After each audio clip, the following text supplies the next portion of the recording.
Today we're turning this old turkey into this juicy Lucy, using the bird and salt. To start, we need a turkey, of course. You can use fresh or frozen as long as the quality is good. Here I have a turkey I stole from a babushka's backyard a few days back. The closer to 5 kg or 11 pounds, the better and juicier the turkey will be once cooked. It's also a comfortable size to store, work with and fit into your oven. But for now, your bird needs a bit of pruning. No one likes a hairy turkey. You want to make sure that things are smooth. There are two easy ways to do this. Firstly, a pair of tweezers. Your wife's eyebrow tweezers will do. But just make sure to do it while she's not home. And obviously, wash it and put it back exactly where you found it. The next testing is a blowtorch. Quick, effective, and also does a quick brow removal jobby. Once the bird is nice and smooth, the next step is to make it this juicy. The first magic trick happens in a simple 2% brine solution, which is simply plain old salt, preferably non-iodized, and clean drinkable water. To start, you need a container that comfortably fits your turkey. It should not be squashed in or stick out, otherwise tears will follow. A large plastic bucket is the simplest thing you can use. Otherwise, a large pot, or be creative. To make the brine, pop the turkey into the bucket. Start adding water in equally measured additions, just to make it simpler for home cooks, meaning using a 1 liter jug or 5 liter bucket. If you have large weighing scales, then just use that. Once the turkey is covered, take note of the amount of water you used to cover it completely. Remove the turkey from the water and set it aside for a minute.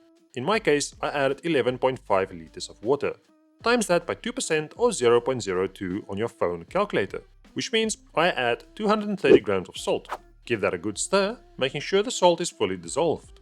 Get your turkey back into the bucket with brine. As side up, very important. It'll float, so you need to fill the cavity with brine too. By pushing it down, of course. Standard practice for those that work in the disposal industry. Remember, there was something in there, but that's for later. Close up the bucket and move it to the fridge, or a very cold northern hemisphere balcony for 24 hours. When the time is up, the bird is fully brined. Remove it and you are ready for magic trick 2. Cooking it like a pro. For this you need a simple and cheap cooking thermometer. Link for one below. I prefer cooking my turkey on a wire rack, placed onto an oven tray. Your turkey goes onto the rack, it gets equal airflow and cooks evenly, plus the fat renders down nicely, which we'll actually be using soon. The temperature probe needs to go into the thickest part of the turkey, which is the breast in this case. Now before we talk about temp and time to cook it, allow me to quickly show you an upgraded version of brining. My favorite and also good for those with limited space. For this you need a syringe.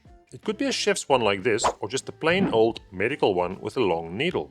We make a quick upgraded brine, but in a severely reduced amount. We start at 1.5 liters of water. To this, we add the peel of one fresh orange. I have thyme and rosemary here, but you can use bay leaf too. A couple of festive spices like star anise, a few little cloves goes a long way, and finally salt. Give it a quick stir with tiny hands. The oil you see floating on the water comes from the orange peel.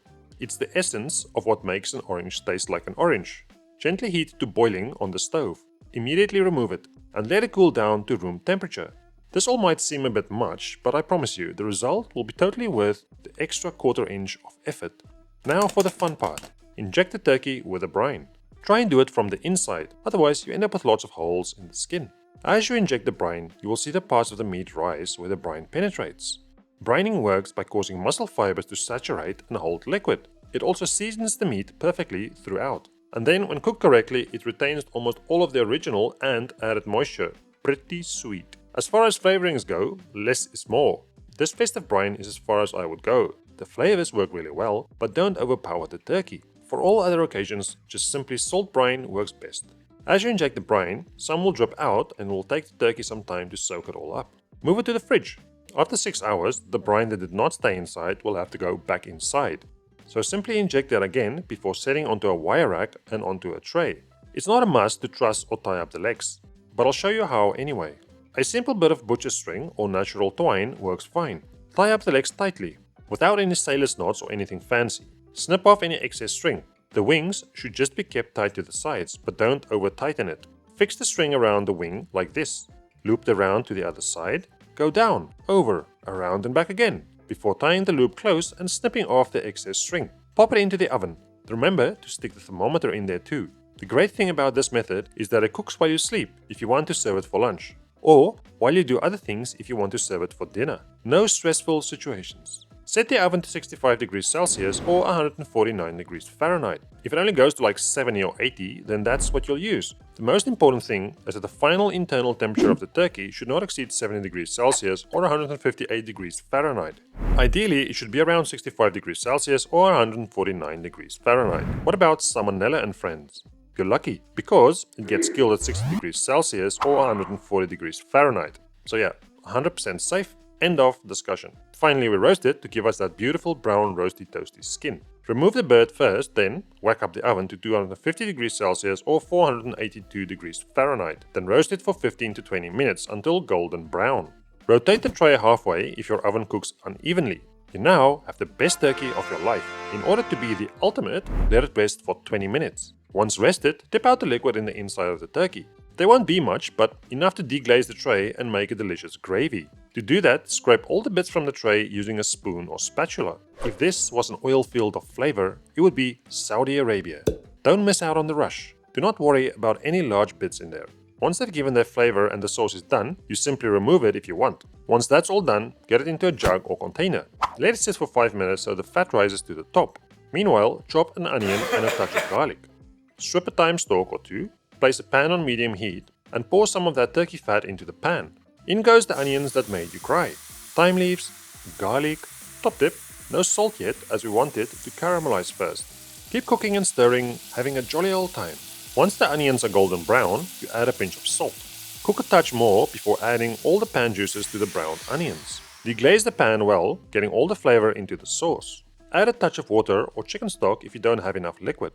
Bring this mix up to a simmer slowly and then remove any large bits if you want.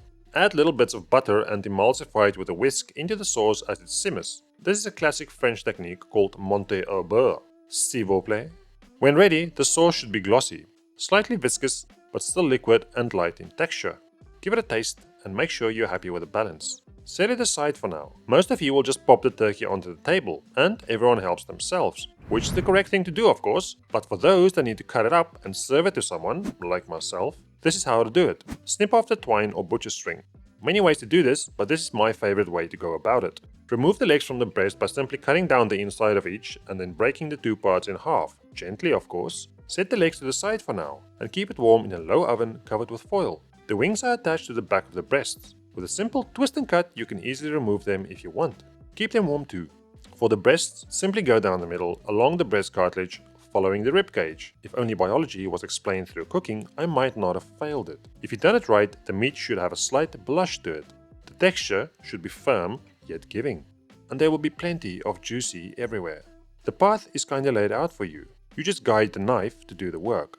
There's also a few nuggets of meat on the back of the turkey, so make sure to get those too. The carcass makes amazing soup, so don't chuck it out just yet. Remove the legs by also simply following the bone and giving it a twist and cut at the hip joint. If it had a replacement, you might need a steel saw. Regardless, what you'll have is one of the juiciest, softest turkey legs of all time. One last bit I love is the tail. Each to their own, right? Again, the carcass has lots to give, so keep it for later.